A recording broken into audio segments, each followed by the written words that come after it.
नमस्कार, मैं राजेश कुमार आप सभी का बहुत बहुत स्वागत करता हूं आपका अपने चैनल राजेश टेक्निकल। दोस्तों, ये वीडियो छोटा है लेकिन बहुत बड़े काम का है। जी हाँ दोस्तों, बहुत बड़े काम का है। आप इस बीच में अगर किसी ज़मीन का सेल परचेस करना चाहते थे तो आप नहीं कर सकते थे, क्योंकि वो ज़मीन आपके नाम पर नहीं है, उसका जमाबंदी आपके नाम पर नहीं है। अगर जमाबंदी आपके नाम पर है तभी आप उस ज़मीन को सेल परचेस कर सकते थे। मतलब सेल कर, अगर मान लीजिए आपके नाम पर जमाबंदी है तो जो है उस ज़मीन को आप बेच सकते थे। ऐसा सुप्रीम कोर्ट का आदेश था, क्योंकि ये मामला जो है कोर्ट में चल रहा था। फिलहाल उस मामले को रोक दिया गया है। सितंबर माह में लगभग उसका जो है डिसीजन होगा, या हो सकता है उसकी सुनवाई है तो उसमें जो भी डिसीजन होगा वो तो बाद की बात है। लेकिन फ़िलहाल जो है आप इस समय से मतलब सितंबर माह तक लगभग जो है, जो भी अगर मान लीजिए आपके नाम पर जमाबंदी नहीं है तो भी जो है उस ज़मीन को बेच सकते हैं, या किसी से आप परचेस करना चाहते हैं उसके नाम पर जो है जमाबंदी नहीं है तो भी जो है आप उस ज़मीन को परचेस कर सकते हैं। वो लिख सकता है। अगर मान लीजिए किसी ज़मीन में लफड़ा है, ठीक है, या कोई बात है, ठीक है, तो आप जो है क्या आपकी मान लीजिए आपके दादाजी के नाम पर है और वो ज़मीन जो अभी तक वैसे है पेंडिंग, उसका रसीद भी नहीं करता है, तो आप क्या कीजिए अपनी पत्नी के नाम पर जो ज़मीन का रजिस्ट्री कर दीजिए और उसको जो है खारिज करवा लीजिए। ठीक है, जो भी मामला हो आप इस बीच में सलटा लीजिए। ये तो हो गई ये बात कि आप जो है उस ज़मीन को जो है आप सेल परचेस कर सकते हैं अभी फ़िलहाल सितंबर माह तक। ठीक है, देखिए लोग यहाँ पर जो है हम देखते हैं रसीद नहीं कटवाते हैं। 50 बरस 60 बरस हो गया ज़मीन का, 70 बरस हो गया, दादाजी के नाम से चलता है, परदादा के नाम से चलता है, लेकिन अभी तो जो है उसको जो है खारिज नहीं करवाता है, रसीद नहीं कटवाता है। इसका भी एक रीज़न है। यहाँ पर हम देखते हैं कि यहाँ पर जो है ब्लॉक में जाते हैं, जब मान लीजिए हम जो है ऑनलाइन करते हैं कि हमको जो है इसमें जो है हमको जो है खारिज कर दिया जाए।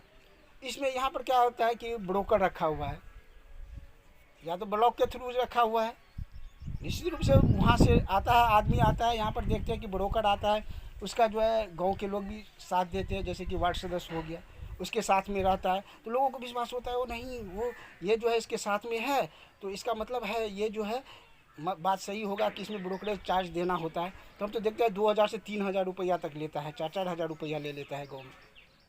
ये भी एक कारण है।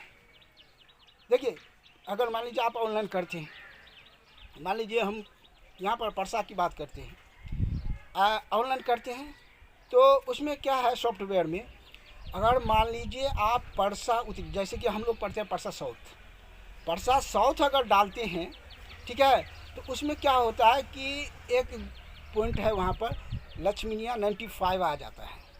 ठीक है, कि आप जो है लक्ष्मीनिया 95 में पढ़ते हैं, उसमें आता है सॉफ्टवेयर में ऐसा है जिस समय में हम ऑनलाइन करते हैं।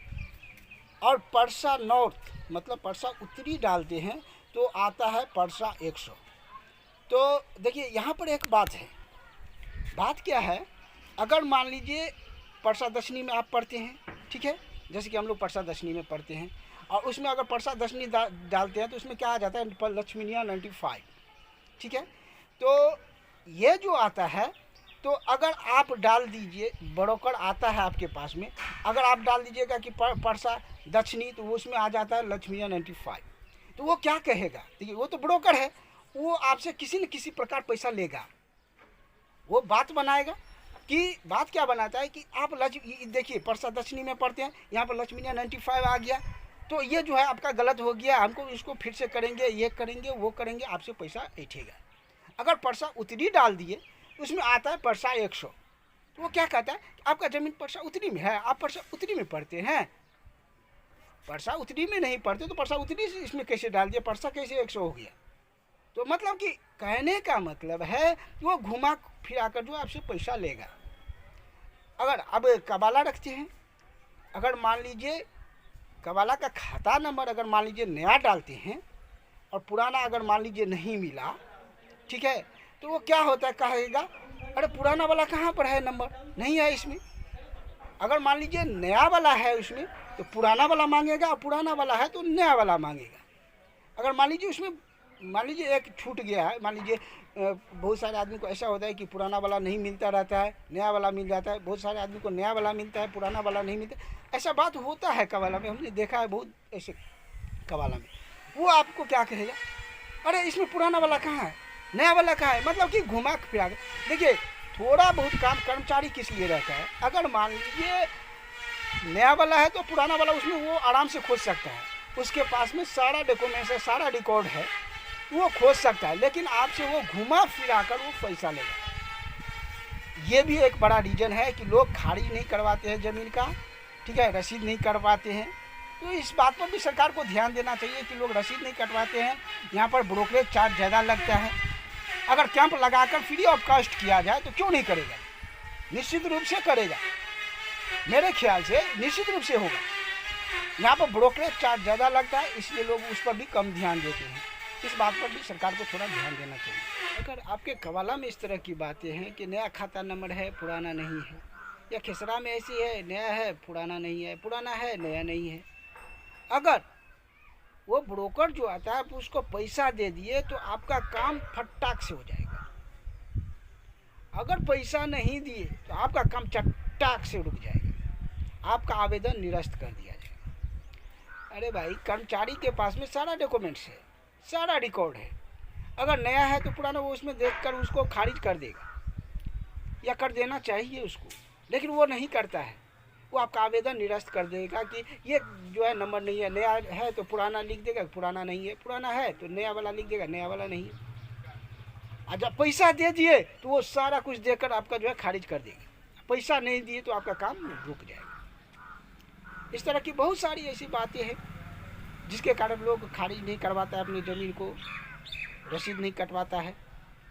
अगर मेरा ये वीडियो बड़े पदाधिकारी देख रहे हैं तो प्लीज़ उस ब्रोकर को हटवाने का काम करें। अनुरोधी विभागीय जांच करवाइए, उसमें आपको पता चल जाएगा कि ब्रोकर रखा हुआ है या नहीं रखा हुआ है। ब्रोकरेज चार्ज यहाँ पर ज़्यादा देना पड़ता है लोगों को कि नहीं देना पड़ता है, वो प्लीज़ आप जो है आप देख लीजिएगा। अगर 1 मिनट के लिए मान लेते हैं कि ब्रोकर नहीं है, तो हम जो ऑनलाइन आवेदन करते हैं तो हमारा डॉक्यूमेंट्स उस ब्रोकर के पास में कैसे आ जाता है, उसके पास में कैसे है, जबकि वो जो है दाखिल खारिज का साइट जो है उसका आईडी पासवर्ड सिर्फ पदाधिकारी को ही रहता है या कर्मचारी को है। वो उसके पास में कैसे आ जाता है? उसके पास में तो आईडी पासवर्ड है नहीं, फिर भी उसके थैला में हमारा आवेदन रहता है। इस तरह की बहुत सारी बातें हैं। अगर ये मेरा वीडियो आपको अच्छा लगे तो प्लीज़ मेरे चैनल को सब्सक्राइब कीजिए, लाइक कीजिए और अपने दोस्तों के साथ में शेयर कीजिए। मिलते हैं नेक्स्ट वीडियो में नई जानकारी के साथ, तब तक के लिए जय हिंद।